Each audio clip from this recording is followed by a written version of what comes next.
I will use all the powers of this office to help advance efforts aimed at preventing more tragedies like this.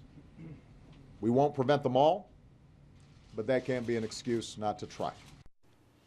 That was the president today explaining why his White House is now looking at options for increasing gun safety, obviously in the aftermath of the Newtown massacre. But as he prepared to get to work on guns, so too is the NRA. And Andrew, Friday morning, we're expected to hear from the National Rifle Association. Right, and we're still not exactly sure what we're going to hear from them or what we're going to hear out of the Obama White House, but we have a pretty good idea of what the White House is going to push for enhancing gun safety. They're going to look for an assault weapon. Well, let's start with the National Rifle Association. This is a law that may wind up coming up for debate again. This law actually provides protection to gun manufacturers. It shields them from any suits over their gun crimes that have been committed. They're the only industry in the nation that enjoys that kind of protection. It was passed in 2005, thanks in large part to the NRA. One wonders if perhaps that will come up for debate as well. Now to what the White House is going to push for, we believe, when it comes to the latest push for guns. No, we'll stick with the NRA here. The assault weapons ban.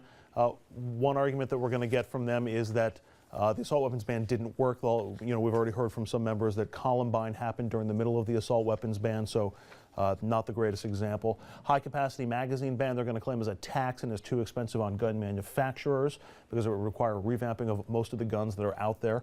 And switching the focus from the Second Amendment, you expect to hear some focus on the First Amendment, questioning Hollywood and video games as to whether they have any role or responsibility. And again, the White House, we believe, is going to push for an assault weapons ban, a ban on high-capacity gun magazines like we saw coming out of the Tucson shooting, a beefed-up ban of people on the terror watch list. Background checks make that a more stringent requirement, as you see up on the list. Report stolen guns, make that a crime not to report any stolen guns to local authorities. The ATF does not have a permanent director and has not had one for some years, and so there may be a push in that regard. Expect also to hear the White House push for mental health, education, and cultural dialogue to try to improve some of that. Joe Biden will lead this task force. He was one of the authors of the '94 assault weapons ban, Rich, and he is sort of marshaling the forces at the White House. You know, Jessica, when I was reading up on this today, and Biden, their reference, like Andrew said, he was involved. Ronald Reagan, obviously, with his press secretary, as we know, getting shot as he was that day. Ronald Reagan supported an assault weapons ban. George Herbert Walker Bush, ripped up his NRA card because they wouldn't get behind an assault weapons ban. I hear that Feinstein's got a lot of co-sponsors, Republicans, who are getting ready to get on board with what she's going to issue. Do you expect we'll be surprised by how many Republicans are going to back this right now or not? Well, I think, first I would just like to say, I think that it's incumbent upon all of us to approach this debate in a less partisan and hyperbolic way. I think it should be done in a way that is reflective of those students that were killed and the teachers. I think if there was ever a time to say let's put that aside and have an honest conversation, now should be it. To be fair, and I want to hear what you have to say. I didn't hear the president or any of his administration say Republican or Democrat yet. I agree with you. And I haven't heard that. I also know that the president, and I'm going to say rightfully, has gotten a lot of heat here because for 4 years, with 3 other mass shootings while he was president, he said words but didn't do anything, okay? So I'm not even going to blame Republicans on that one. Maybe they would have put resistance up. We don't know because he didn't spend any political capital. I have no problem with what he said so far, right? I actually thought that his speech at the memorial was perfect. I thought it was exactly the right tone. It was, you know, people coming together, and it evoked a lot of emotion. I thought it was pitch perfect. You are starting to hear that a little bit on both sides, and I think it's incumbent upon everybody to sort of say, like, this is enough. Like, if we're going to have an honest discussion about it, let's do it. I do think that there's room for middle ground here. I think, you know, things like the high capacity magazine clips, the closing the loophole with the gun shows. Background checks. Andrew, what was your number? 3/4 of NRA members supported, even though the organization doesn't. That's my point. I think if we can, but if each side comes from sort of their partisan corners, like it's always happened in the past, they're going to put their walls up. So I think which is a great sentiment, and I hope that's the way it plays out. But there is, look, I think there have to be.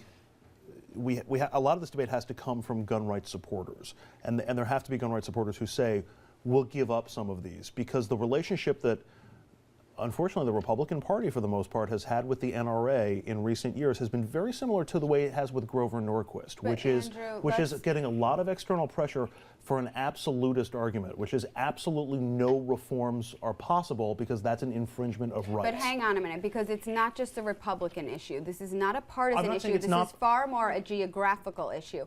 And there are plenty of Democrats, which was why it's becoming so newsworthy that they're coming out. There are plenty of Democrats Right. who But time are out for a second. The names that I put up on the screen, okay, with the exception of Joe Scarborough, who's not an elected official anymore, he's a desk jockey like me, okay?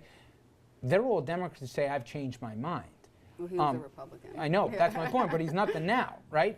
So, Dominic, we played a clip earlier from Congressman from Texas who said, you should have just armed the teachers. We didn't play Rick Perry, the governor from there, who said basically, arm everybody and let them go anywhere. To you know me, what, Richard? I'm sick of being calm Richard, when I hear this. Richard, normally I don't avoid a question. That's one of the questions I was honestly hoping to avoid tonight, to react to that congressman. Because I'm sorry, and I understand he's a member of Congress, but that is about the dumbest thing I have ever heard dangerous, in too. my entire life. What logic? I know that half of his donations are coming from the NRA. Let's keep it real, as the kids say. The NRA, you don't want to put Democrat, Republican labels, fine. Follow the money. That's all you have to do. Follow the money. But why does the NRA have so much money? Because they have a powerful membership Right. of people. Okay, so but wait, you but can't but ignore explain that. this to me. Explain this to me.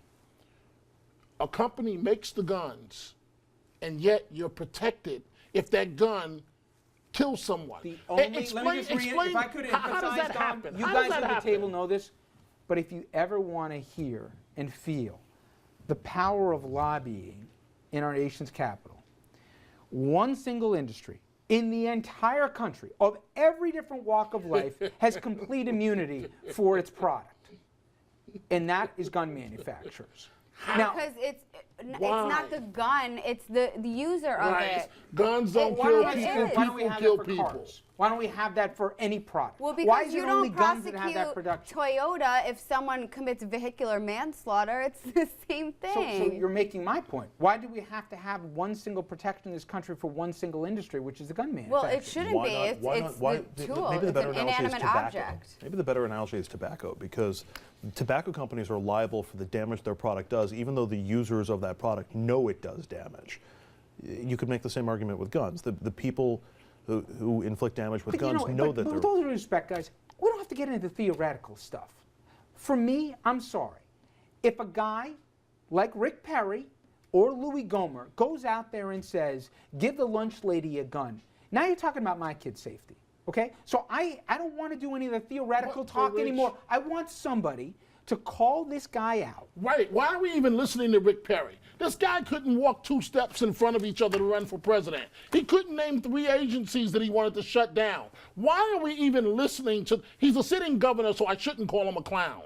But why are we even listening to this man at this time of need when Do you we're know why? burying children? Do you know why? Because that sentiment, and we talked about this yesterday, there's regionalities to this issue, etc.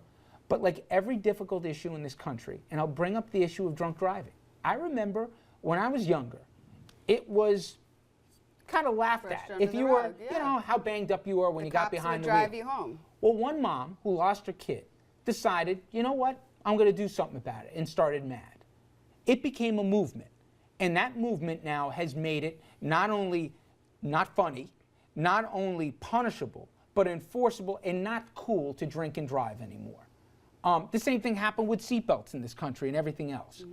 If we, the people, and maybe a brave person out there is going to become the picture of this, maybe one of the parents of the 20 kids that are now no longer, if they say, I don't care how big the lobby is, this isn't in America's best interest, it doesn't have to be that way. And I'll mention only one thing.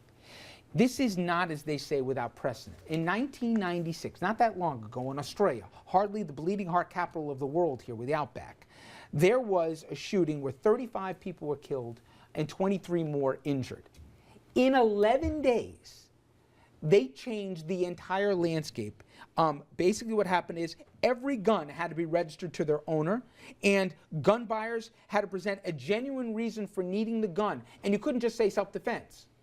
They bought back a fifth of all guns in the country in less than a week, and they haven't had a mass murder since. Now, I'm making this point, that's Australia, this is America, this isn't going to be like that, but the point is, we can't just throw up our hands and say it's too hard. We can do it. We've done it before with different things. People can show some political courage of all parties, okay? And we can have some real change. And if they don't have change, well, then shame on the president. Because he's got a public behind him, Andrew, as you've shown with every single poll. It's not The just public president. wants his back. It's not just the president. It starts It's- with him, though. But it's the Republicans in Congress as well. Okay, but you know what? If they don't do it, you know what? I'd like to see them have to explain it to everybody back home. All right, we take a quick break here. One of the issues that has come up in the aftermath of the shooting is school safety. What do we do to beef up security? Well, we'll be joined by a school safety expert next. You're going to hear her suggestions out there and also some of the challenges that still lie ahead. Stay with us.